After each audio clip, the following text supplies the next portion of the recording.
Halo, Assalamualaikum, berjumpa kembali di channel Siwar TV. Trio Sri Mulyani, Mahfud MD dan Kapolri buru Tommy Cendana si tukang utang. Ditulis oleh Manuel dari siwar.com. Satuan Tugas Bantuan Likuiditas Bank Indonesia alias BLBI memanggil anak bungsu mantan Presiden Soeharto, yakni Tommy Soeharto, untuk menyelesaikan utangnya sebesar 2,6 triliun rupiah. Kita melihat bagaimana Satgas BLBI ini sepertinya sangat kecewa dengan tindakan Tommy Soeharto yang mengatasnamakan Perseroan Terbatas Timor Putra Nasional. Perusahaan ini kita tahu bersama-sama bahwa pernah menjadi perusahaan besar di negara ini di bawah pemerintahan bapaknya.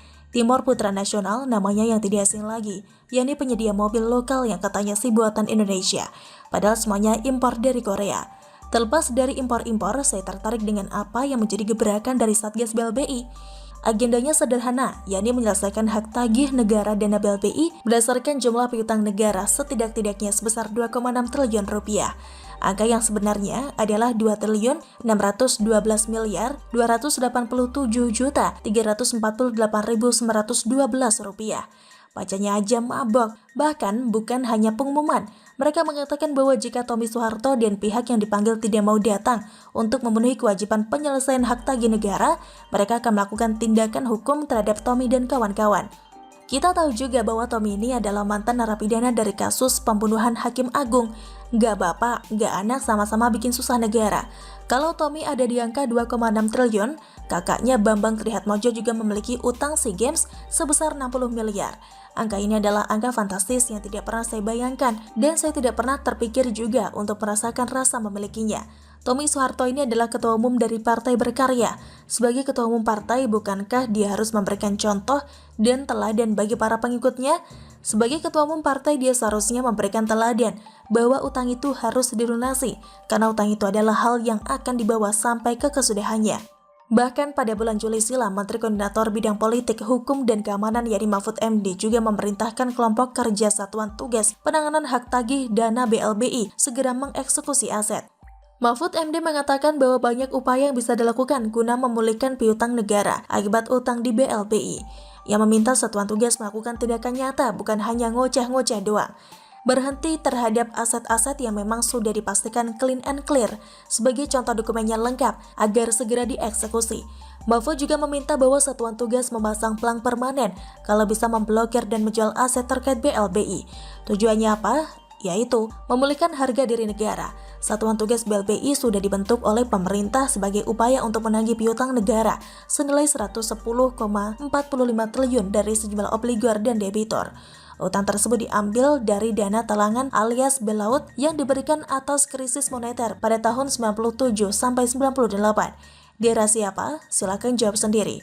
Ah lama, saya jawab langsung deh. Di era bapaknya Tommy Soeharto tentunya. Dan yang melakukan utang justru adalah Tommy Soeharto yang adalah anaknya sendiri. Mahfud MD juga memaksa para obligor dan debitur dana bantuan likuiditas Bank Indonesia agar bersikap kooperatif agar tidak dilakukan hal-hal yang terkait dengan sanksi hukum. Sebelumnya pun Sri Mulyani pada bulan Juni mengatakan bahwa ia akan mengancam memblokir akses keuangan obligor BLBI jika tidak kooperatif. Sri Mulyani saat itu sudah menjadi Menteri Keuangan dan sekaligus Dewan Pengarah Satuan Tugas BLBI. Dia adalah orang yang paling tahu mengenai keuangan negara selama sekitar beberapa tahun belakangan ini. Sebagai Menteri Keuangan, ia memiliki akses kepada dana-dana yang mendalam yang diutangkan oleh negara kepada orang-orang tertentu.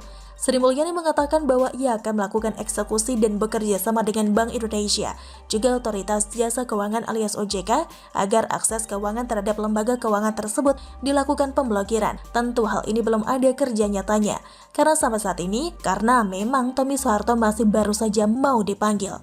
Buat saya, apa yang sudah dikatakan oleh Sri Mulyani dan Mahfud MD, juga Kepala Tugas BLBI, sudah sangat jelas bahwa keluarga Cendana ini memiliki utang yang banyak sekali kepada negara.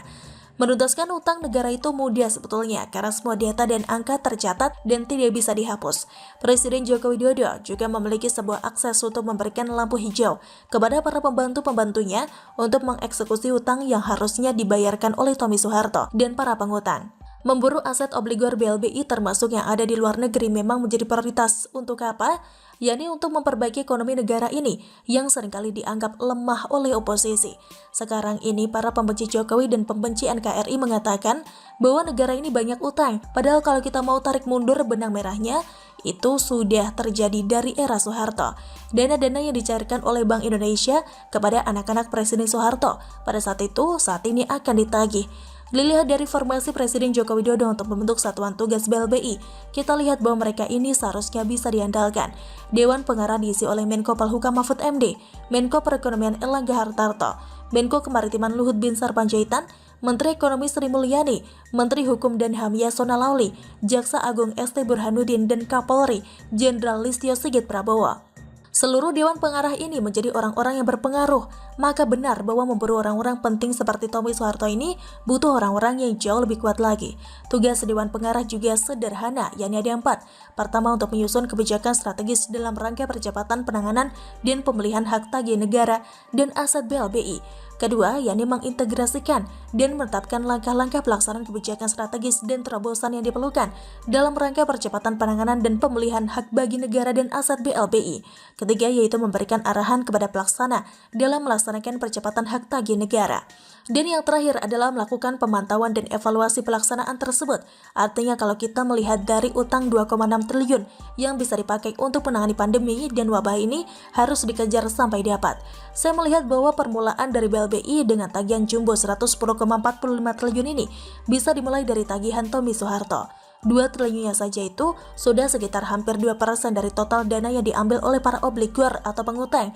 Sudah waktunya negara ini lepas dari rongrongan dan juga pengaruh-pengaruh lama gurita cendana. Begitulah cabut akar. Bagaimana menurut Anda? Silahkan tulis komen Anda di kolom komentar. Jangan lupa untuk like, subscribe, dan share. Siwar TV pamit, sampai jumpa. Wassalamualaikum warahmatullahi wabarakatuh.